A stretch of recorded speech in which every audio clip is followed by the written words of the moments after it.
Hey everybody, John Ray here with Musing Wizard, joined by Karl Brockman. And today we are going to be talking about consciousness expansion. What is it? Is there a code in the Bible that tells us how to move from ignorance all the way up to competence, from a place of unknowing detrimental acts towards our neighbor to being benevolent in all of our actions and having ripples that benefit everyone around us? Consciousness expansion is one of those things that you hear people that have a guy sitting cross-legged on the clouds, and that's the icon on their website. You would expect this to come from them, and there can sometimes be an eye roll associated with this kind of nebulous idea of, oh, my consciousness is expanding. You know, sometimes it gets roped into like psychedelic drug talk as well, but at its core, consciousness expansion is really just having a deeper awareness of what's happening in our body and in our reality and what the causal links to all of those things are. And so if we live in a simulation, it's really just our ability to receive and interpret a larger data stream and then be able to open up our decision space to do something with that data stream in a way that not only benefits us, but ripples out and benefits those around us. So, Karl, tell me where you want to take this conversation. Consciousness expansion, you know, can roam from all kinds of different perspectives depending on how we want to approach it, whether it's noetic, whether it's from a place of just how do I show up in my business, how do I become competent.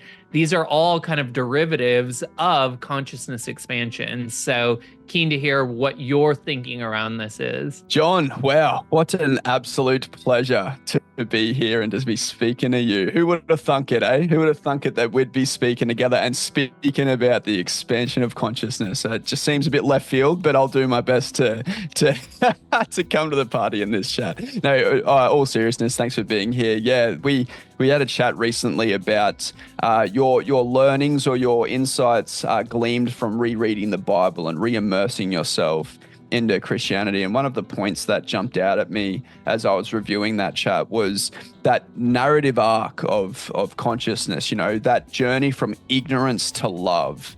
And I guess in my life, unconsciously before it was consciously, that's kind of been, a worthwhile ideal or a worthwhile goal for me to continue my development in, you know, that my own expansion of consciousness at the macro, my own development, you know, if life is truly a mirror, then my reality will mirror exactly my own understanding of self or my own development within self. And that's how I see my expansion of consciousness. You know, you mentioned the ability to observe more data from more different data sets. And I guess information is only that data in a context that in which creates meaning that we can understand.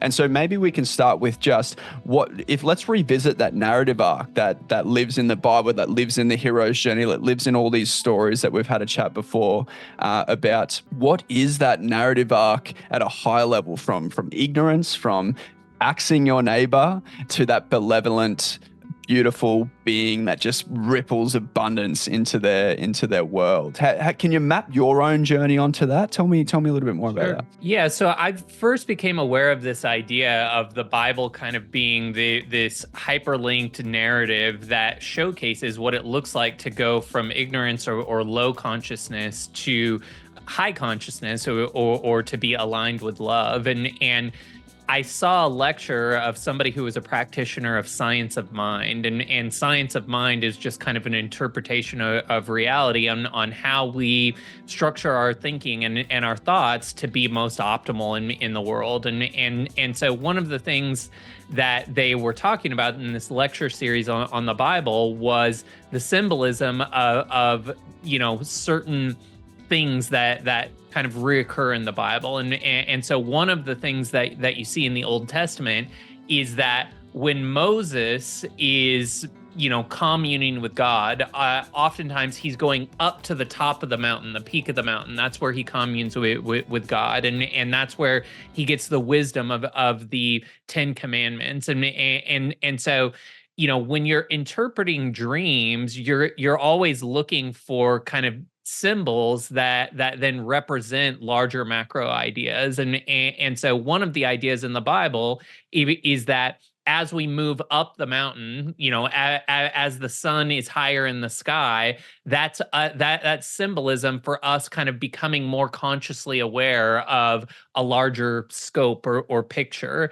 And so Jordan Peterson talks a lot about Genesis, how, we think we know what we're doing, but we really don't know what we're doing until we make a mistake and then correct for it. And so, the evolution process is us basically machine learning. So if you look at how an artificial intelligence does machine learning, they're essentially making millions of mistakes over a period of time, and they're able to amplify how many mistakes they can make in that period of time.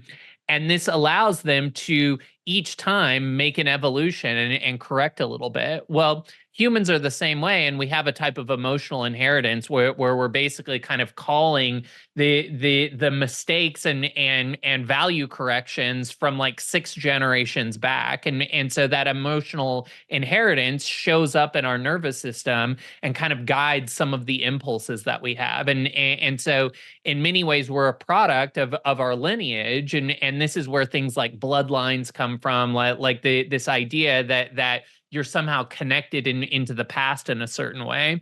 But that's kind of a lower consciousness idea, because one of the ideas that's brought forth in the Bible is this idea of forgiveness, and forgiveness is basically disconnecting from your lineage. So you could argue that this lineage of emotional inheritance, us being a byproduct of our lineage, that's original sin. So what we're doing is we're inheriting the impulses, maybe the incorrect impulses of those who came before us. And there's a concept in many metaphysical circles where you can heal your lineage by feeling your feelings. And so it's like, and forgiveness is actually feeling through the discomfort of that mistake. Sin just means to miss the mark. And so in machine learning, missing the mark isn't necessarily a bad thing, as long as you then learn how to correct for it. And so the way that we do that is we feel the sensations in our body, and we kind of have a quantum processing of that metadata, which is like the energetics of it, the bioenergetics of it. And in doing that, we then kind of remove these inherent blockages that came from that emotional inheritance, and we become a more clear channel for data to stream through us. And then we become a better interpreter of that data, just like an AI that's machine learning would.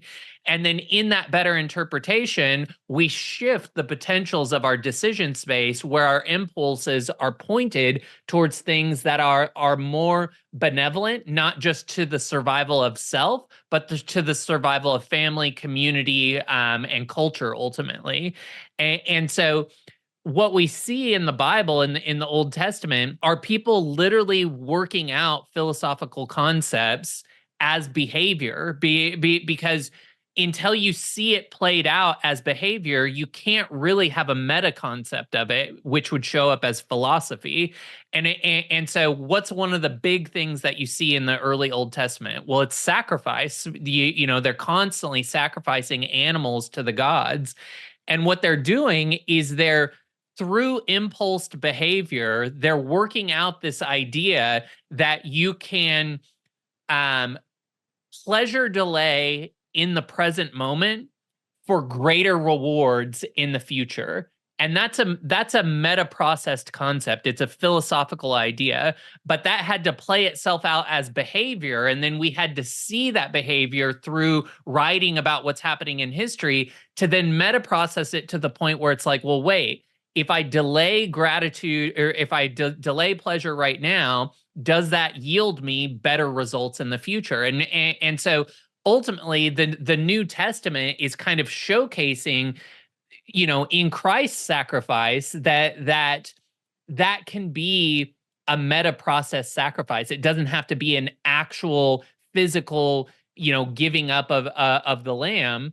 But what it means is that in your life, when you're willing to sacrifice the best of something right now in exchange for something in the future, well, that can be a really valuable way to basically compound yield on your actions and behaviors. And so I'm not sure if I'm explaining it properly, but basically the difference between the Old Testament and the New Testament largely revolves around this concept of sacrifice, and whether sacrifice is something that's emotional or actual. Yeah, no, I think you painted a beautiful picture around, I guess, well, first the lower consciousness idea of that our behavior is directly derived from our lineage, and essentially the feeling and the awareness creation of that behavior moves one out of ignorance into a frame in which they are able to create a disconnection from their unconscious uh, uh, path in the world. And I guess if I was to link that, so from awareness, this gives us an opportunity to implement new behavior, an opportunity to miss the mark, to make mistakes, and then to use a beautiful Einstein quote, the definition of insanity is to do the same thing over and over again and expect a different result. And obviously, I butchered that and used my own language, but the gist is there.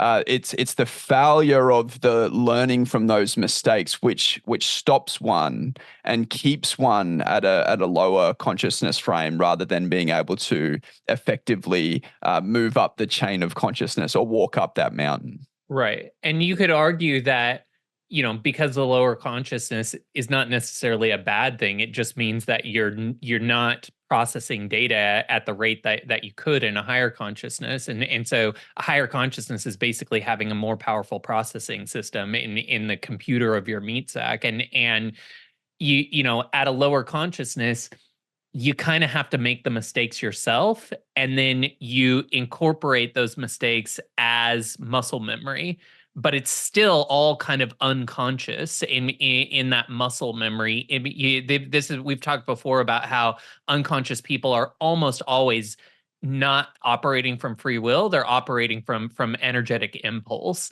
And so when you make a mistake and then you correct for it, you learn it in your muscles, you learn it in your nervous system first.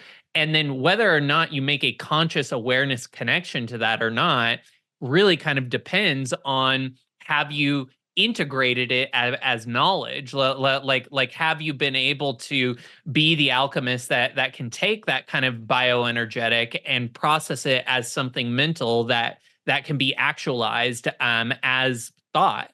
And as you so what does that integration look like? It's feeling your feelings, which we talk about all the time, as sensation in your body, and letting all of that kind of balance itself out. And the natural derivative of being balanced in that is going to be having a better mental interpretation of reality and being able to see how you're positioned in reality and what the optimal state is in reality.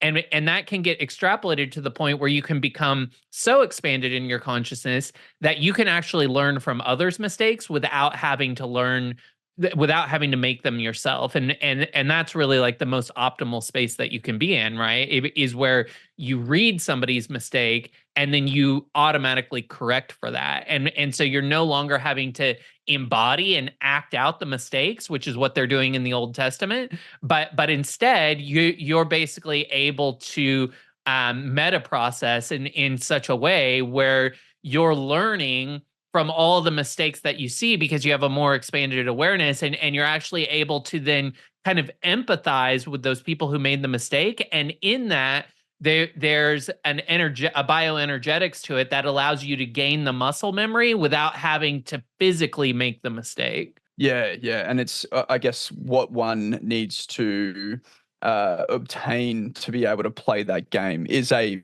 macro level of understanding, for lack of a better term. I guess this is the best language I can find for it. Like we develop as we grow up, or through every stage of our life, we develop an understanding or a framework of how the universe, how the world, how we work, and therefore from that framework or that macro understanding, we then are able to derive lessons. And I guess that the framework that we develop growing up is quite finite. Like we develop a framework around survival. We develop a framework around, we've spoken in the past around how we go from naive to nihilistic at times, because our naivety is proven to be not an optimal game, because something external happens, we're taken advantage of, or something that we completely takes us from surprise, knocks us off our naivety pedestal. And I see that as akin of moving from ignorance to awareness, and like we were ignorant, we didn't know what we didn't know. We feel as though we are playing the right game until something happens that knocks that ignorance in its face, which creates an awareness. And I'm just thinking now, and why I thought it'd be so good to have this chat is that I saw it myself, and I see it in so many people. That awareness, when that feeling isn't felt through, and that pain isn't, I guess, given the opportunity to manifest into creative potential, and one to become the alchemist, turns into like almost a way, like people want ignorance back, right? They escape through vices. They don't want to deal with it. They're running away physically or just metaphorically, because it's scary. It's the belly of the beast. It's the oh shit moment, right? Exactly. And, if you do that for too long, this is what the aging process is. Like the more that you hide from what you need to process, what's ready to present, and just compartmentalize that away, sometimes we just call it stuffing it down. Like the more that you do that, the more that's going to, the action that you're taking is going to manifest as a reality. So if I'm unwilling to look at something, and I do that for my entire life, well, these are the people that end up suffering from dementia. These are the people that end up being like super aloof and forgetful. Like when you're willing to look at anything and feel every feeling, then you end up having like a really sharp memory, and spatial recall. So people who get lost in the world around them, like they don't understand maps, they don't understand geographically where they're at. You could argue that there's something from their childhood that needs to be processed. And as they're processing that, it will be temporarily uncomfortable, but on the other side of it, they will open up more processing power that allows them to be more spatially aware, or allows them to have better recall of things. And it's because some part of them that controls those faculties within their motor system was shut down, and energy wasn't allowed to go there. And so what happens when you stop moving? You atrophy. And so then those things atrophy, and if they atrophy for too long, then they manifest as illness and disease. And so it's just really, I have personal experience with several people with dementia, and it's really interesting to chat with them about what they feel guilty about, because it's a lot and they don't want to talk about it. And that's why they developed the dementia, is because for too long they were unwilling to confront the discomfort of their own actions. And so because there was no integration, it played itself out on the mirror of reality. And it's sad, but also it's hopeful, because there is a solution to it. And the solution is to become incredibly vulnerable with yourself about the mistakes that you've made, and allow yourself to have that bioenergetic integration process. Yeah, I've got a family member who, yeah, unfortunately, is on a pretty deep end of dementia, and it is quite sad and painful to think about, and to spend time with them. And uh, that is quite evident now that you explain it that way and articulate it that way. Why it makes a lot of sense, and I guess it makes more sense as to why, for me, we're seeing so many positive results when it comes to, psilocybin research and these other intermissions for dementia or people that are close to the end of life, because I guess it is that opportunity for them to completely break down the framework in which they are playing, or that they understand existence, and forcibly feel those emotions that they've been running away from or not adhering to for some time, which then allows again a recreation or a reimagined framework in which they can move forward in line. But it is the block, the resistance to that reality that keeps one sticking to this existing framework, which ultimately allows atrophy and stops. I guess, yeah, man. Yeah. And it's, when we say feel your feelings, that's just integration. It's bioenergetic integration. And so, we all compartmentalize as a defense mechanism. And so that's basically creating these bioenergetic boundaries around certain subjects. And then that becomes, something where we know that we don't ever go on the other side of that boundary. And so when you're taking psilocybin, or any type of psychedelic intentionally, one side effect of that can be that you dissolve those boxes. And so, it's why people talk about having a good trip or a bad trip. Like, if you've never done any integration work before going into a psychedelic experience, it can be an incredibly terrifying event for you to have to try to process all of the stuff that you've been holding down for your whole life. Where if you've done some integration work beforehand and dissolve some of those layers, then when you do the psilocybin, you're really just cleaning up cobwebs instead of opening floodgates. And so the integration work before, during, and after in some kind of a psychedelic therapy is the most important part of the therapy, because otherwise, you get into a Pink Floyd, the lead singer of Pink Floyd, Sid, like he did too much, man. Like he forgot who he was because he blasted the neurons of his brain. And you could argue that was that was part of a physical thing that happened, like he literally fried his brain. But it's also an emotional thing, because the type of person who does that is running away from something.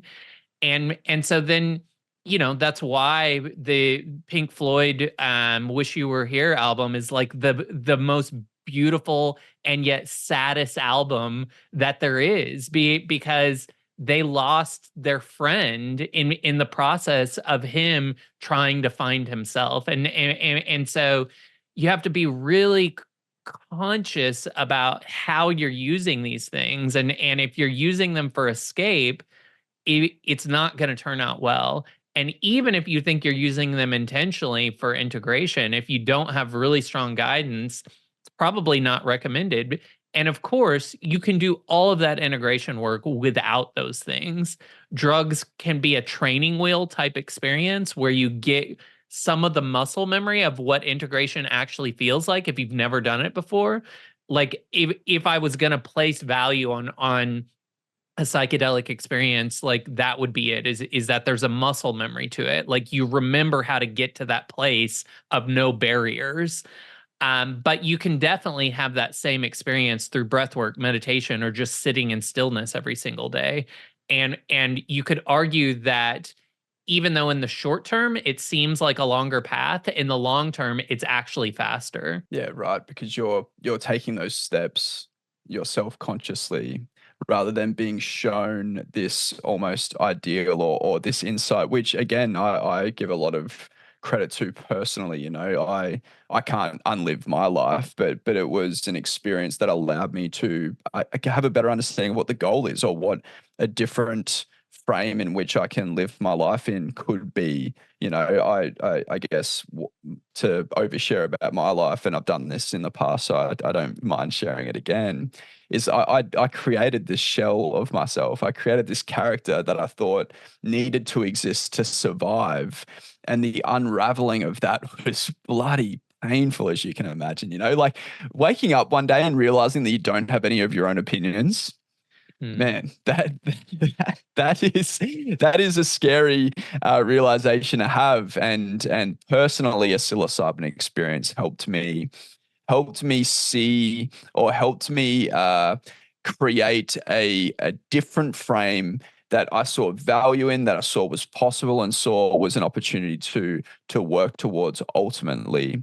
And absolutely, it is not the only way. And I would recommend trying just sitting still with yourself first. In hindsight, that's probably exactly what I needed, just to sit still Right. with myself for a consistent amount of time. But no, yeah, credit where credit's due. It can be a good insight. It can be a good catalyst. But like you said, you can really lose your grounding. You can really start living or thinking that that is it, or putting everything. It's like putting your eggs in any basket, right? Like, to put all of your eggs in this psychedelic experience basket, you will over time detach from reality, detach from any grounding, and again, on the journey of finding yourself, ultimately lose yourself. Yeah. Well, and it's just one of those things where if you're in that lower consciousness state, it's hard to know that you're in that state. And so then if you're taking higher consciousness inducers like a psychedelic, you will definitely have like an ascension experience. But what happens when you expand your energy like that is you're temporarily becoming bigger and more aware of yourself as a spiritual being. And all of your fears that you have about being that big are going to turn on. And so you have to have tools to be able to process through those fears. And unfortunately, many people, rather than feeling the discomfort of that, just continue to go on journey after journey after journey, psychedelically induced, and they don't ever actually get through the integration process of each one. And so then it just becomes a vice. It's no longer a tool of consciousness expansion. Yeah, they're chasing the dragon, just like the heroin addict would. Yeah, yeah, absolutely. So yeah, back to, I guess, for me anyway, like for me, to frameworks really help me, models of the world, if I'm thinking about expansion of consciousness, or if I'm someone listening who is on their own journey and just wants to, I guess, something at a high level to understand what that process looks like. I've been trying to map that out for myself, with my own experience. And if you'll allow me, I'd love to share a bit of that insight and see what you have to say about it, John. But Yeah. so I've worked in leadership development and sales development for quite a lot of time now. And one of the early models that I'm sure a lot of us have heard before around the development of skill was the model of unconscious incompetence, conscious incompetence, conscious competence, and unconscious competence. And that's a beautiful way for you to, I guess, have a framework around learning a new skill. We feel like we know. We're like, there's this J curve of value. We're like, oh yes, I'm starting this new gig. It's exciting. I'm great at all of these things. It's going to be an absolute dream, and we're just going to shoot straight up. And then as we get into using new skills, new tools, new frames of thinking, working in new ways, this awareness happens, and it becomes very conscious to us that we're incompetent. So before, we were unconsciously incompetent. We don't know what we don't know. We're living the dream. Ignorance is bliss. And now we're consciously incompetent. And that is the oh shit moment. And again, without the right tools, support, resources, courage, overcoming fears, we can quit. We can just give up. We can put it in the too hard basket. Or in the right environment, with the right teacher, coach, leader, or just with the right mindset of self, we can move through that awareness, that conscious incompetence, to a place of conscious competence. And this is where we can do the thing, but we have to think about doing the thing. And Yeah. I like using driving a car as an analogy. Like before I drove a car the first time, I was playing Grand Theft Auto on the PlayStation. I saw mum and dad drive. I'm like, yes, I'm going to get in this car. I'm going to drive the lanes. I'm going to flip here and there. And then I get into the front seat, and dad's like, okay, You've got to, well, here are your indicators, and here's the windscreen wipers because it's raining today, and there are your mirrors, and make sure you can see the like candles in the bottom corner so you can see the ground. And also you need to put the clutch in to move the gears, but the accelerator doesn't work when the clutch is in, so it has to actually be out so the car moves forward. So I go from yes to holy shit, and that is conscious incompetence. But as I keep rocking up, as I keep getting the right support from dad, as I keep working through my fear and having courage to try again, I develop a conscious competence where I can drive the car, but I've got to be very aware of what I'm doing. So I remember to put the clutch in. I remember to go from second to third. I remember to slow down and then not stall by putting the clutch in at the bottom. And I can do that consciously until I do it like I'm riding a bike. Riding a bike's another great analogy, but I develop an unconscious competence. And now we're all driving cars without even thinking about it, but that breeds complacency. And that is something to be aware of at that time. So why am I sharing this regarding consciousness expansion? Well, I've been very interested in that. I've been playing with that model in business. I've been playing that model with people, and I'm thinking, well, surely if that's grounded in the universe, then surely that has a first principle nature, and surely it maps up. And so I was like, okay, well, how would it map up? And then, well, what is conscious incompetence? What is unconscious incompetence? Well, it's ignorance at the macro. We feel like we know what we're doing until something slaps us in the face, and we have conscious incompetence, which I would call awareness. And we spoke about before, when awareness is too painful or it can't be felt through, we try so hard to go back to ignorance through vices or whatever that case is. And then so if conscious incompetence is awareness, then conscious competence would be a term of understanding, like a new understanding. We had a naive understanding before. We've now got a understanding grounded in reality, and we can play that game, or we can move through the world with an understanding that ultimately has us on a path of an EV positive, depending on obviously the journey. And then finally, what would unconscious competence be? Well, that's habit at the macro. It's being able to do the thing or play that game or orient ourselves without the conscious application of it, which then led me to think, well, habit's not the goal, right? Like habit shouldn't be the last stage of enlightenment or the last stage of consciousness expansion. And what that allowed me to do, what is, well, if it's not enlightenment for the layman, it would be wisdom. I think wisdom is a very attractive end goal if this is just a linear framework to work from. And so that allowed me, when I was first facilitating this model, I got it facilitated to me that a good leader has to move back to conscious competence, because unconscious competence creates complacency, and it creates rock stars and people that just think they know what they're doing all the time. And I was like, well, it doesn't make sense to me to move back. And if wisdom is kind of like a macro goal, then there has to be something that lives underneath that on the skill development journey. And so a friend of mine helped me coin, or I forget if he coined it or whatever, but we sort of have this stage of mindful competence now, which is the ability to be my dad in the car. Now my dad can come back. He needs to remember all of the steps of driving a car, so he can therefore teach and guide me through that journey. And so again, where are you on the consciousness of expansion frame? Are you in that awareness stage where everything is very hard and there's so much possibility and you don't know what steps to take? And then what moves one from the awareness stage to having an understanding, and so on and so forth. So I just get through a lot at you, John. I'd love to hear how this links to your, I guess, perception of expansion of consciousness. And then obviously, I'm sure you'll bleed in any beautiful nuggets and insights along the way. Yeah, well, it's an interesting way to kind of frame it all. And I agree with all of the different labels. I guess the thing that I would add is, how do you know where you're at? Because of how you feel. And so whether you identify it intellectually, which zone you're in, doesn't really matter as much as, okay, I feel how I feel. And as long as I can become hyper attuned to how I'm feeling, that will always expand my consciousness. And so what does that look like in the framework that you just presented? Well, It looks like being willing to being willing to feel my feelings enough and grow my nervous system enough where when I am confronted with the car and I have no idea how to drive the manual, and my dad maybe is nice, or some people didn't have a nice dad, and so it's a little bit more stressful. So if I can allow myself the opportunity to breathe and feel through all of that, then I can become somebody who is capable of receiving the right insight or impulse to make that situation work. And then over time, there's a muscle memory of it, right? But if I am somebody who is completely shut down to my feelings and unwilling to be uncomfortable, what would I do in that moment? I would just start crying and freaking out and never even attempt to drive the car.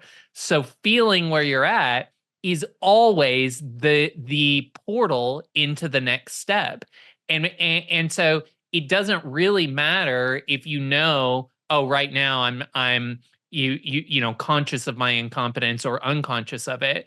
All you need to focus on is, do I feel uncomfortable right now? Because if I do, the opportunity is to feel and breathe through that and to allow that to integrate back into creative potential, because that will always, at a bioenergetic level, attune me to the frequency where I'm either going to attract nice encouragement from my dad, I'm going to attract the mentor that I'm looking for, I'm going to attract the product that solves for a problem, I'm going to attract the book.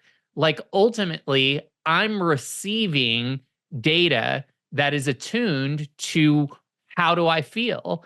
And so when I'm unconsciously incompetent about something, that's only at a mental level.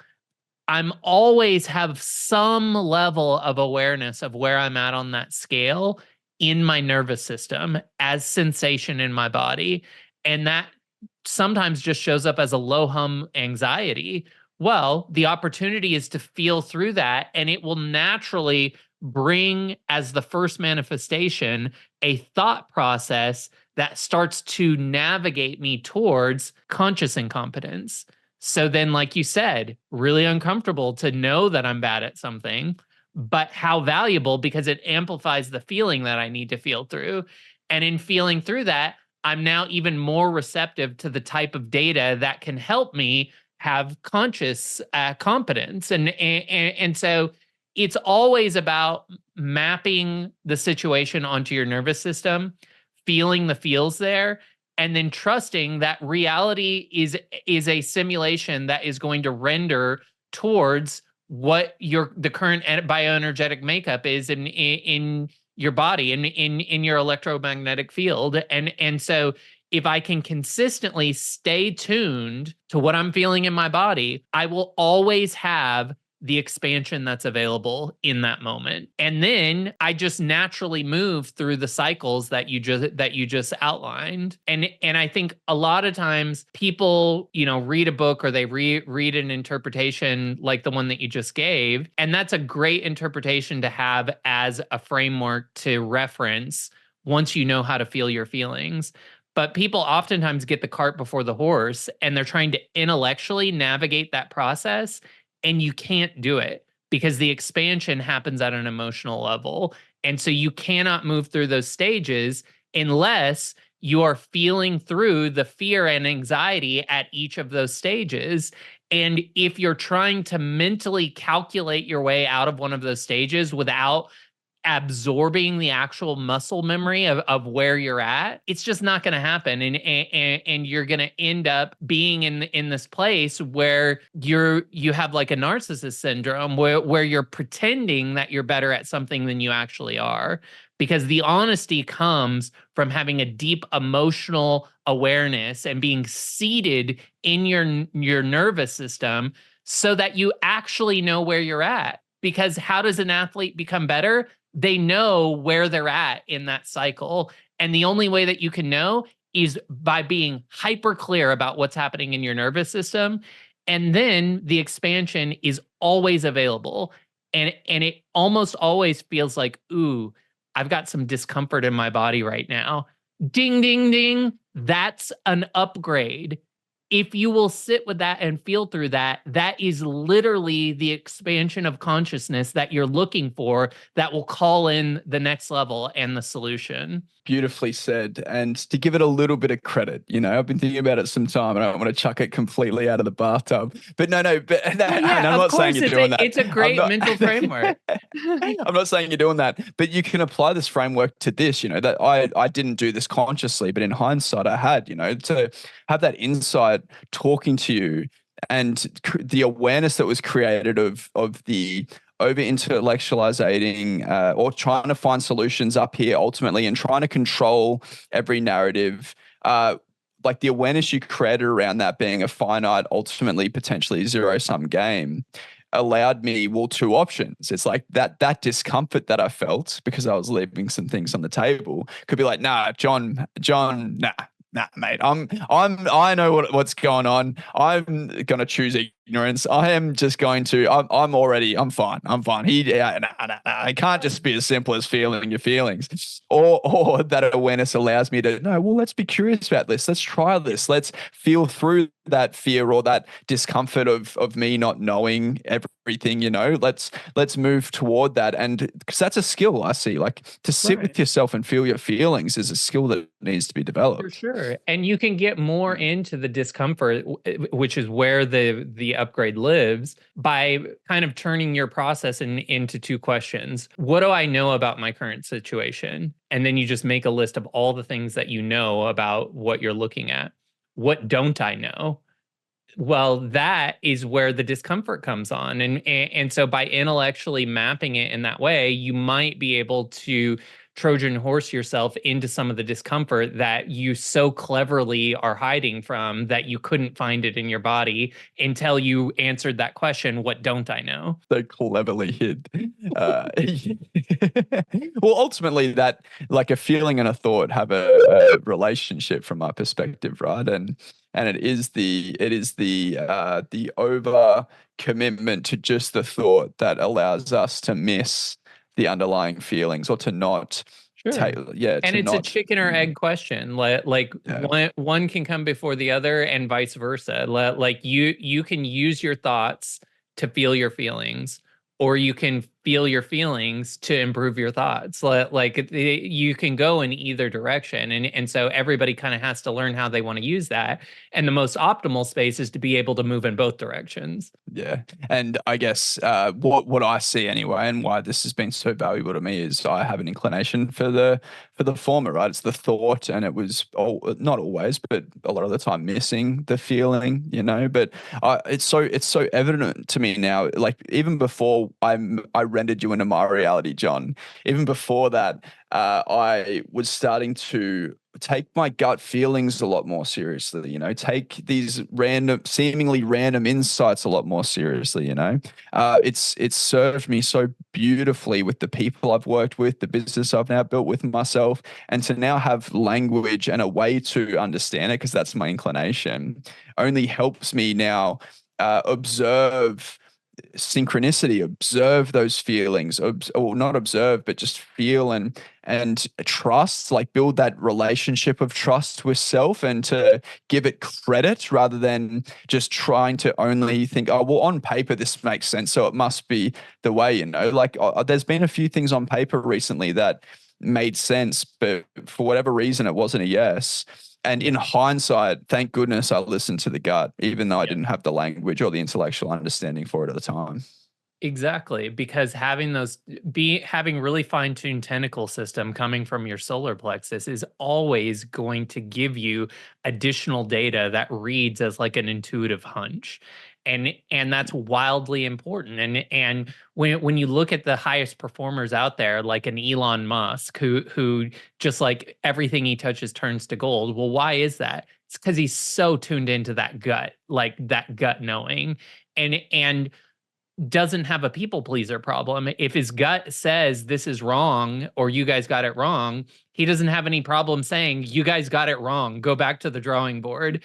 And I wanted to one, just commend you on be because one, you've clearly done some work. If you came from a place where you didn't think you had any opinions, and now like you seem very opinionated and very well articulate and kind of expressing your worldview. And what I just want to convey to the people watching is that if you feel like you don't have any opinions, it's really that you're letting somebody else's opinion about you, or what you're projecting somebody else's opinion about you is, stop you from being authentic, because everybody already has a whole boatload of opinions. Watch reality TV. Like you could argue that some of the biggest ignorance comes from those, but opinions are definitely there. And the people that do best in reality TV are the people that just let it rip, man. They are not people pleasers. They just go with their gut. And if you look at some of the most controversial people on our planet that are most effective at climbing pendulums, the Trumps, the Andrew Tates, even the Musks, like these are people who just go with their gut and say whatever is there. Like they're not worried about how it's going to be perceived. So then we have to say, okay, is that the right way to show up? Because there is a level of narcissism in that where they're not processing other people's feelings, so it's a lack of empathy to some extent. And I think that there's an integration that can happen there too, where you're aware of other people and you're aware of when your words are going to cut in the wrong way, but you're also aware of when what you're saying is what you believe, and that it's okay to be what you are. And the thing to feel through is all of the telepathic projections that you're perceiving about how other people are going to perceive your opinion, because likely those are your own misinterpretations of reality. And once you feel through the feelings of, ooh, if I say this and my mom hears it, I'm going to hear from her. Like, you don't actually know that that's the case. And by feeling through that and being true to yourself, either your mom doesn't end up hearing it, or it opens up a new portal of the relationship with your mom or whoever the fearful thought is towards. And you end up being able to evolve the relationship rather than staying in this compartmentalized fake spot.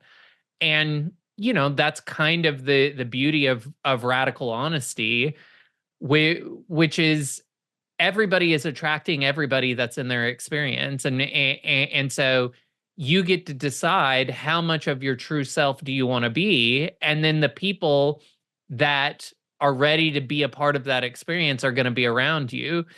But if you haven't felt through all of the fear that you have about that, it's going to turn out in a way that is more uncomfortable. Because why is that? Well, reality is going to consistently be poking you in the nervous system to say, hey, you've got some discomfort. Why don't you feel through it, so that we don't have to trigger the discomfort anymore? And so it's just this funny thing where it's like we want to avoid the discomfort, but by doing that, we keep putting ourselves in situations that trigger more discomfort, because reality's benevolence shows up in being a true mirror. And so then people say, oh, well, why does God let all these bad things happen? Well, God is being a mirror. Like if you are making an ugly face, or you have a bunch of shrapnel and on your face, you want to look in the mirror and know exactly where that shrapnel's at, so that you can pick it out and actually have a healing process. And so the mirror is actually being benevolent in that moment. It's not going to show you your face without shrapnel in it, because you need to know what's there so that you can remove it and have a healing process.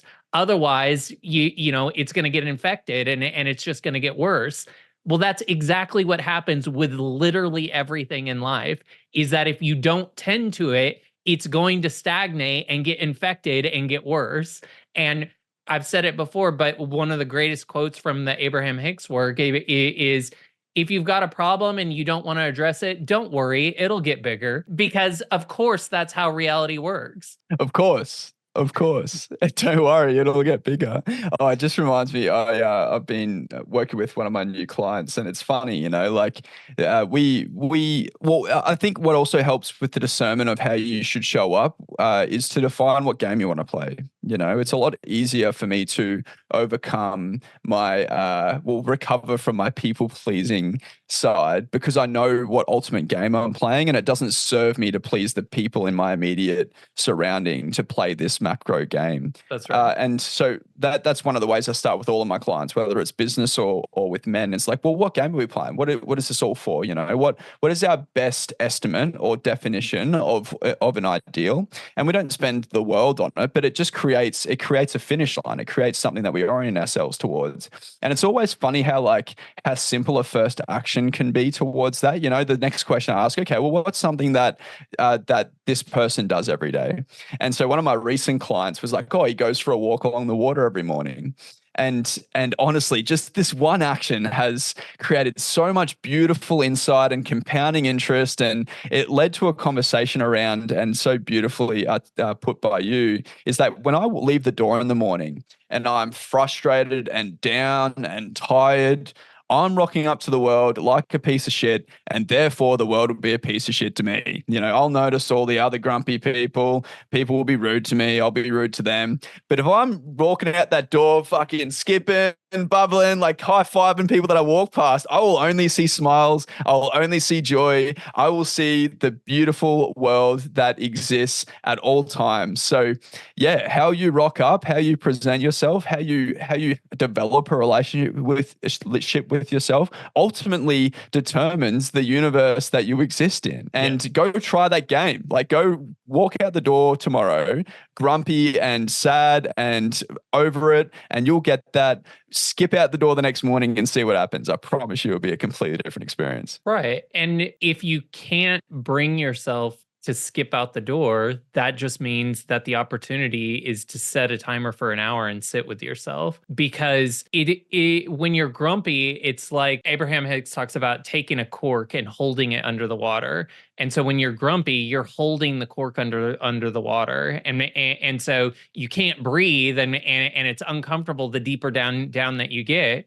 But ultimately, if you just relax a little bit, you'll release the grip of the cork and you just immediately fly up to the surface. That's what sitting with yourself for an hour does. It releases the cork. I love that little analogy, though. That's quite nice. I like that. So, expansion of consciousness. Is it the goal? Well, I imagine anyone listening to this has been attracted to it because it is ultimately the journey that they're on. So how does one get there? Well, it might help to have a framework of how we move through the macro frames. It definitely helps me and helps me articulate that journey. And also now that I work with people, map them into it, it helps create a framework. But for me, John, and it's like we're spending hours just delivering the same advice. Like, feel your feelings, let that creative potential manifest. And again, it just continues to prove to me, alongside just attracting what I need at the right time. I have the pressures of the world, like we all do, and as I focus on them and take them really seriously and try to control them, I play a very ineffective game. But as soon as I surrender, it's funny how they just figure themselves out. They just figure themselves out. Well, people are very keen to look for an intellectual strategy because, and why is that? Because when you have an intellectual strategy and a series of steps that you can take, it makes you feel better. So you don't have to feel uncomfortable anymore. But it's a chicken or egg thing where if you will just feel your discomfort, you'll actually attract the intellectual strategy that is most optimal rather than just going for the first one that you see just so that you don't have to feel uncomfortable. And this is what buyer's remorse is. It's when you chose it's when you chose a program, you decided to buy it just because you needed an intellectual strategy to tell yourself, I solved it. And then you realize, ooh, I still feel uncomfortable. I haven't solved it yet. And then you have this buyer's remorse because you recognize that you made that decision impulsively and not from a place of inspiration. And the best thing that you can do is feel your feelings and then act, because that's going to be inspired thinking, and you're never going to have to suffer from the buyer's remorse of your decisions. Yes. To act through inspiration is to ultimately feel your way there. I don't know if that makes sense, but it made sense for me in the moment, so I said it. Right. I think the parting words can be that whatever discomfort you're feeling, that's the upgrade. That literally showcases that there is an energetic packet that you've downloaded. And if you will just transmute that packet, it's like it's encrypted. And by feeling your feelings, you unencrypt that packet. And what's in that packet? The solution you're looking for. So you feeling your feelings is just a way to take something that was encrypted and unencrypt it so that you can actually see what the solution is. And so why wouldn't you do that? Like an AI is always going to do that. They're always going to say, "Oh, here's the uncomfortable part. Let's process that out so that we can hash the solution." And that's why AI can learn so quickly, because it just constantly does that.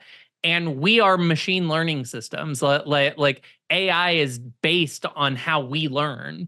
And so when you're willing to look at something, ask yourself what you know about it, ask yourself what you don't know about it, and then feel everything in between, you will naturally gravitate towards the intellectual strategies that are most optimal for you. So glad I can rely on you to close that out beautifully. Thank you, John. Really enjoyed this chat. Hope you did too. And again, for those listening, let us know what you think.